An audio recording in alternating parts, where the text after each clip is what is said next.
रचित सुसमाचार 4 अध्याय और 5वीं आयत, 5वीं, 6वीं और 7वीं आयत पढ़ो हमारे साथ। मैं आपको समझा रहा हूं, आप जब तक ये नहीं जानोगे कि आखिरकार शैतान हारेगा कैसे, उसे मैं कैसे अपनी जिंदगी से निकाल के बाहर कर सकूंगा, आप तब तक हारते रहोगे। आपको जानना ही पड़ेगा। याद रखो, देखिएगा क्या लिखा है। तब शैतान उसे ले गया और उसको पल भर में जगत के सारा राज्य दिखाया। हेलो भाई, मैं आपको 10 लाख रुपए दूंगा, उसे तुम मार दो, ऐसा करके सुपारी दी जाती है, हम लोग सोशल मीडिया पे देखते हैं। तुम उसको खत्म कर दो, मैं तुम्हें 20 लाख रुपए दूंगा। पैसा, ये पैसा सच्चाई की ओर से नहीं, ये पैसा परमेश्वर की ओर से नहीं, ये स्वभाव परमेश्वर की ओर से नहीं, परंतु ये झूठ की ओर से है, झूठ के पिता की ओर से है, जिसे हम शैतान कहते हैं। हालेलुया। सुनो इस बात को। तब शैतान उसे ले गया और उसको पल भर में जगत का सारा राज्य दिखा दिया। बोलो, जगत का सारा राज्य दिखाया। किसको दिखाया पता है? यीशु को। यीशु को जगत का राज्य दिखा रहा था, क्योंकि प्रभु उस समय उपवास में चल रहे थे और शैतान परीक्षाओं की दशा में यीशु के साथ था, यीशु के पास था, और वो कह रहा था वहां पर ऐसा शब्द। तब शैतान यीशु को ले गया और उसको पल भर में जगत के सारे राज्य दिखाए और यीशु से कहा, मैं यह सब अधिकार और वैभव तुझे दूंगा, क्योंकि मुझे सौंपा गया है और जिसे चाहता हूं उसी को दे देता हूं। 7वीं आयत, इसलिए कह रहा है, इसलिए तू मुझे प्रणाम करे तो यह सब तेरा हो जाएगा। ये कौन कह रहा है? झूठ बोलो आप, ये पैसा आपका हो जाएगा। बेविचार करो, ये पैसा आपका हो जाएगा।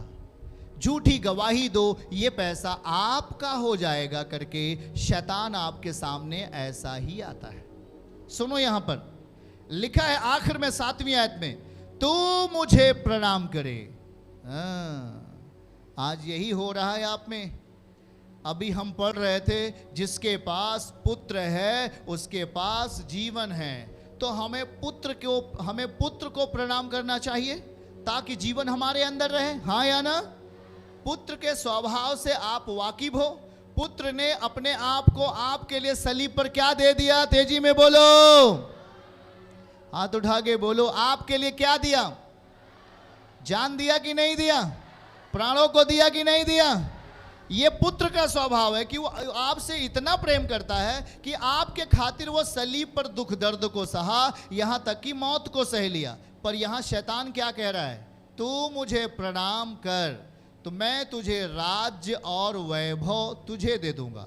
इसका मतलब क्या है समझो। शैतान आज ऐसे ही आपके निकट आता है और आपसे कह रहा है मुझे प्रणाम कर, मतलब झूठ बोल, मैं तुझे पैसा दे दूंगा, तू ये ले 1 बोतल दारू और 5 बोतल दारू, इसे पी जा और जाकर उसकी हत्या कर दे, मैं तुझे 10 लाख रुपए दे दूंगा, जाकर उसको मर्डर कर ताकि ये जमीन तेरी हो जाए और मैं तुझे इतना दूंगा उतना दूंगा करके शैतान आज भी आपके बीच में काम करता है। सुनो ध्यान से, उसका स्वभाव, उसका चिन्ह यही है। वो सही तरीके से आपके पास नहीं आता है, इसलिए प्रभु कहता है कि तू उसके फलों से पहचान लेगा। शैतान का फल आपको हानि देने वाला, शैतान का फल आपको गलत तरीके से ले जाने वाला, शैतान का फल आपको पुत्र से दूर करने वाला। सोच लो, केवल पुत्र ही है जो शैतान को हरा सकता है, जो पुत्र ही है जो शैतान को खत्म कर सकता है। और इसलिए शैतान का पूरा प्रयास होता है कि वो आपको फंसा के रखता है। इसलिए वो कह रहा है ये राज्य, ये वैभव मुझे दिया गया है, मुझे प्रणाम कर। तो आज बहुत सारे लोग हैं जो झूठ बोलकर लाभ कमा रहे हैं, वो शैतान को प्रणाम कर रहे हैं। जो व्यभिचार करके पैसे कमा रहे हैं वो शैतान को प्रणाम कर रहे हैं। जो किसी की हत्या करके, किसी को सता करके पैसे कमा रहे हैं वो शैतान को प्रणाम कर रहे हैं।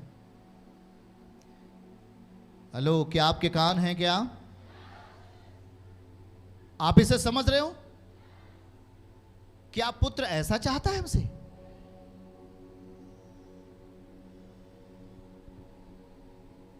बोलो, पुत्र जीवन है। उसकी इच्छा है कि अगर वो आप में जाए तो उस दुष्ट के हर एक स्वभाव को मिटा देगा, दुष्ट के हर एक बल को तोड़ डालेगा। कोई तो रात में उठा है और वो रेलवे फाटक के पास गया और वो सुसाइड कर लिया। घर वालों ने पूछा ये क्या हुआ, कैसे हुआ? घर वाले बोलते मुझे मालूम ही नहीं, ये कब रात में उठा, जागा और जाकर के सुसाइड कर लिया। ये मेरा बेटा, ये मेरी बेटी जाकर के सुसाइड कर ली, आत्महत्या कर लिया। मैंने अभी 1 हफ्ते पहले एक भाई को सामने लेके आया, शायद यहां पे बैठा है। वो अपने हाथ को काट रहा था, वो अपने हाथ के नसों को काट रहा था। बीते समय में उसका पिता मर गया एक्सीडेंट से, उसकी बहन एक्सीडेंट से मर गई। अब उसकी मां और बेटे दोनों फंसे हुए शैतान के हाथों में। जब दुष्ट आत्माएं आपके स्वभाव में जाती हैं तो आपके शरीर में अपने स्वभाव को प्रकट कर देती हैं। आप अपना शरीर अपनी मर्जी से लेके नहीं चल सकते। आपको जो नहीं करना चाहिए वो आपसे करवाती हैं। आपको जो नहीं सोचना चाहिए वो आपसे सोचने पर आपको मजबूर करती हैं। आपको मानसिक तनाव देती हैं, आपको गलत काम करने के लिए बढ़ावा देती हैं। ये गलत धारणाएं, ये गलत विचार है जो आपके अंदर स्थान लेती हैं, और इसके पीछे शैतान का बहुत बड़ा हाथ होता है। दुष्ट आत्माओं का बहुत बड़ा रोल होता है। उस दुष्ट आत्मा को देखिए, बाइबल में लिखा गया है, गिरासेनियों के देश में रहने वाला अंधकार की शक्तियां एक मनुष्य के अंदर थी और उसमें 6000 दुष्ट आत्माएं समाई थी, और वो अपने आप को घायल कर रहा था। पत्नी उसकी छोड़ दी थी, बच्चे उससे अलग हो गए थे, उसके माता पिता उससे अलग हो गए थे, और वो जंगलों में रहता था, अपने आप को घायल करता था, कब्र में रहता था। कब्र में जहां पर इंसान मरने के बाद गाड़े जाते हैं, शैतान वहां पर उस भाई को लेकर रह रहा था। उसका शरीर तो जिंदा थी पर उसकी आत्मा शैतान के हाथ में थी, उसका विचार शैतान के हाथ में था, उसके सोचने की शक्ति शैतान के हाथ में था। शैतान जो चाहता था उसके शरीर के साथ करता था। पत्थर लेता था और अपने सर को फाड़ता था, अपने शरीर को पीटता था, अपने आप को घायल करता था। कोई भी वहां शांति की दशा नहीं थी, वहां कोई भी अच्छे परिणाम की दशा नहीं थी, वहां पर कोई अच्छा रिजल्ट नहीं था, सब कुछ अंधकार था। पर याद रखो, यीशु जब पहाड़ पे प्रार्थना कर रहे थे उसके पहले पिता ने उन्हें दिशा दिया कि तुझे जाना है झील पार करके। एक व्यक्ति है जिसके अंदर 6000 दुष्ट आत्माएं हैं, उसे आजाद होना है। याद रखो, जब प्रभु गिरासेनियों के देश में जाते हैं, वो जैसे ही दूर से देखता है वो दौड़ता हुआ आता है एक बड़ा पत्थर लेकर मारने के लिए। बाइबल में लिखा है कोई उस मार्ग से जा नहीं सकता था क्योंकि वो सब लोग डरते थे। मोटे मोटे साकले उससे बांध देते थे पर वो सबको तोड़ डालता था। कहिए, तोड़ डालता था। लोग उससे डरे हुए थे, सहमे हुए थे, रास्ता छोड़ दिया था। उसी रास्ते पर यीशु गया जो सब लोगों ने छोड़ दिया था।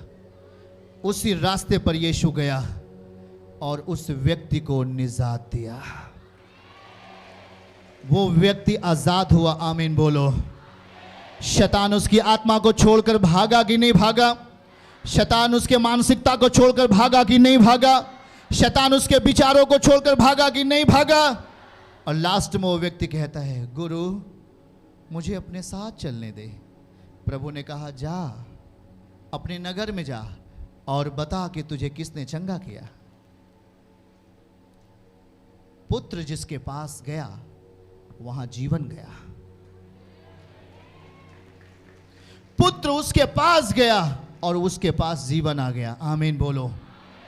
चर्च की सभी प्रार्थनाओं को और परमेश्वर के दास के द्वारा टीचिंग सुनने के लिए और अपडेट्स को जानने के लिए हमारे इस चैनल को सब्सक्राइब करें और साथ में बेल आइकन को दबाएं ताकि जब भी लाइव प्रार्थना हो तो सबसे पहले आप देख सकें।